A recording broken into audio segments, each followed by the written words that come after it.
হারে ধর্ষণ বাড়ছে। ধর্ষকের আস্তানা ভেঙে দাও, গুড়িয়ে দাও। আমরা জুলাই বিপ্লবের পরে একটা ফ্যাসিস্ট সরকার ছুঁড়ে ফেলতে পেরেছি। জুলাই কন্যারা জেগে ওঠো, ধর্ষণ নিপীড়ন বন্ধ করো। আপনাদেরকে স্মরণ করিয়ে দিচ্ছি যে আজ থেকে 7 মাস আগে যখন আগস্টের 5 তারিখে আমরা সেই গণভবনে আমাদের বিজয় উল্লাস করেছিলাম, তখন এই দেশের আপামর সাধারণ জনগণ সবাই মিলে একটা মর্যাদার জীবনের জন্য, একটা সমতার জীবনের জন্য, এক খেয়ে পরে সম্মানের সাথে বেঁচে থাকার জন্য এই গণঅভ্যুত্থান আমরা করেছিলাম। একটা বৈষম্যহীন সমাজ নির্মাণের জন্যই আমরা এই গণঅভ্যুত্থান করেছিলাম। আমরা বারবার বলেছিলাম যে আমরা বৈষম্যের বিরুদ্ধে অবস্থান করছি, কিন্তু আমরা 5 আগস্টের পরে কি দেখলাম? আমরা যখন আন্দোলন করেছিলাম তখনও তো নারীরা সামনে ছিল, কিন্তু তখন কিন্তু কোন নারীর গায়ে একটা পুরুষও হাত দেওয়ার সাহস করে নাই। আজকে যখন 7 মাস পরে 21শে ফেব্রুয়ারিতে 4 বছরের একটা বাচ্চা প্রভাত ফেরিতে ফুল কুড়িয়ে সম্মান প্রদর্শন করতে গিয়েছিল, তখন সেই 4 বছরের বাচ্চাকে রেপ করা হয়েছে। যখন নারায়ণগঞ্জের সেই রিয়াগোপ হেলিকপ্টারের গুলিতে আঘাতপ্রাপ্ত হয়ে শহীদ হয়েছিলেন, আর আজকে 7 মাসের ব্যবধানে আমরা দেখছি যে বয়স লিঙ্গ নির্বিশেষে মানুষদেরকে রেপ করা হচ্ছে। এই বাংলাদেশ দেখার জন্য আমরা মেয়েরা কোনো অভ্যুত্থান করি নাই। এই বাংলাদেশ দেখার জন্য এই নারীদের প্রতি পুরুষ কিংবা যে কোনো কিছুর যে কমলমূলক দৃষ্টিভঙ্গি, সেই দৃষ্টিভঙ্গি বজায় রাখার জন্য আমরা কোনো অভ্যুত্থান করি নাই। আমরা যত প্রকার ধর্ষণের আস্তানা আছে, শোষণের আস্তানা আছে, বৈষম্যের আস্তানা আছে, সবাইকে হুঁশিয়ারি দিতে চাই।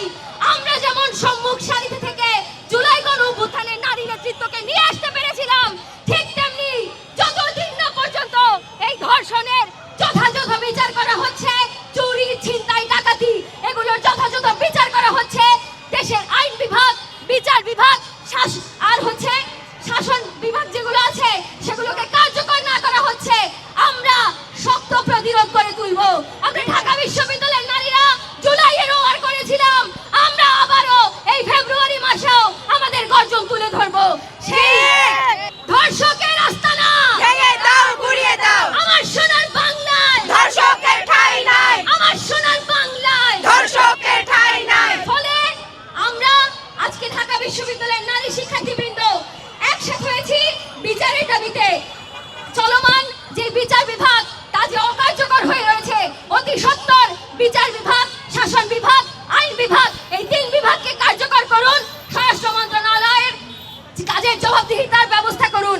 আদারওয়াইজ যদি একটা রেপও ঘটে, যদি আর কোনো মেয়ে ধর্ষিত হয়, যদি কোনো মানুষ তার বাসায় ছিনতাইয়ের শিকার হয়, তাহলে আমরা ঢাকা বিশ্ববিদ্যালয়ের শিক্ষার্থীরা, নারী শিক্ষার্থীরা সম্মুখ সারিতে থেকে শক্ত প্রতিরোধ করে তুলব। এই আহ্বান দেখে ঢাকা বিশ্ববিদ্যালয়ের শিক্ষার্থীদেরকে আহ্বান করে, আমার জনতাকে আহ্বান করে আমি আমার বক্তব্য শেষ করছি।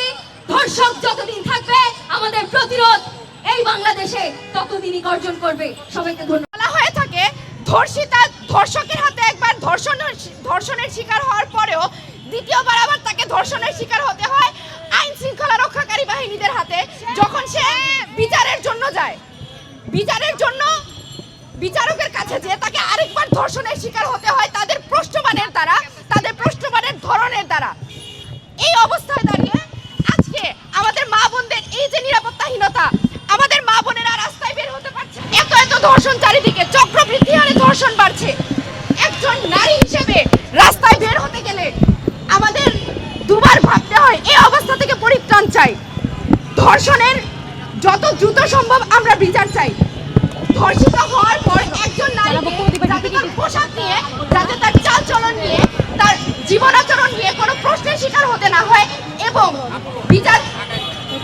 এবং বিচার কার্যে বিচার পেতে যে তাকে যাতে কোনো বেগ পোহাতে না হয়, সেই রকম একটি বাংলাদেশের আমরা আশা করি। আমরা এমন একটি বাংলাদেশের আশা করি যেখানে ধর্ষিত হওয়ার পর একজন নারী তার বিচার পাওয়ার জন্য, তাকে বিচার পাওয়ার আশায় আমাদের মতো আর 10টা নারীর যাতে রাস্তায় দাঁড়ানোর আগেই সরকার তাদের বিচারের সম্মুখীন করে, তাদের প্রত্যেকের বিচারের আওতায় আনা হয় যেন, আমরা সেটা চাই। আমরা জুলাই গণ অভ্যুত্থানের পরে আরেকবার ধর্ষণের বিচার চেয়ে। প্রশাসনকে বলবো যত দ্রুত সম্ভব ধর্ষকদের শাস্তির আওতায় আনুন, বিচার করুন, ধর্ষণ বিরোধী বিশেষ ট্রাইব্যুনাল গঠন করুন এবং বাসে ঘাটে মাঠে নারীদের নিরাপত্তার জন্য বিশেষ ব্যবস্থা গ্রহণ করুন। যখন তার স্বামী সেই ধর্ষককে হত্যা করেছে তখন সেই স্বামীকে গ্রেফতার করা হয়েছে, কিন্তু সেই ধর্ষকের বিচার হয় নাই। তাহলে আপনারা কি প্রমাণ করতে চান? আমরা আবারও এই রাস্তায় থাকি, মেয়েরা আবারও রাজপথে নেমে আসুক। আপনাদের মতামত কি?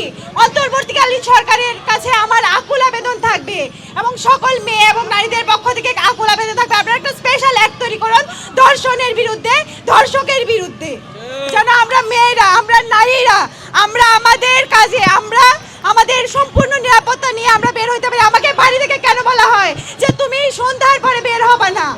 আমার কাজ আছে, আমার টিউশন আছে, আমার ক্লাস আছে, আমার যখন তখন বের হইতে পারে। আমরা কেন ইনসিকিউরিটি ফিল করব? আমরা অন্তর্বর্তীকালীন সরকারকে এই জন্য এখানে বসাই নাই। এত বিপ্লব, এত আন্দোলন, এত রক্ত, এত কিছুর পরে আমরা কেন নিরাপদ থাকবো না? আমি আবারও বলতে চাই যে আমরা ধর্ষণ এবং ধর্ষকের বিরুদ্ধে সরাসরি এবং স্পেশাল কোনো এক দেখতে চাই। আমরা নারীরা দেশের স্পেশাল জনগণ না, আমরা বিশেষ কোনো মানুষ না। আমরা জুলাই বিপ্লবের পরে একটা ফ্যাসিস্ট সরকার ছুঁড়ে ফেলতে পেরেছি, কিন্তু নিজেদের নিরাপত্তা নিশ্চিত করতে পারিনি। ঠিক সেই জন্য আজকে আবার আমাদের রাজুতে এসে দাঁড়াতে হয়।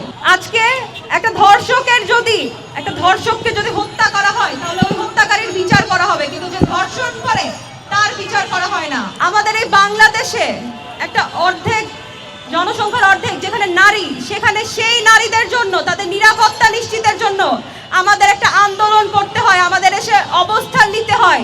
আমাদের একটাই দাবি, এই নারীদের নিরাপত্তা নিশ্চিত করতে হবে। মৌলভীবাজারে কমলনগরে একটা শিশুর ধর্ষণ করা হয় চা বাগানে। একজন নারী, তাকে স্থান কাল পাত্র ভেদে পোশাক পরিধান করতে হয়, তার চাকরি করতে হয়, কিন্তু দিন শেষে তাকেই সেই অনিরাপত্তায় ভুগতে হয় এবং তাকেই দোষ দেওয়া হয় এবং ধর্ষণের পরেও তার বিচার নিশ্চিত করা যায় না। আমি আমার এই জুলাই যোদ্ধাদের, আমার এই নারীদের আবার বলবো, আপনারা জেগে উঠুন,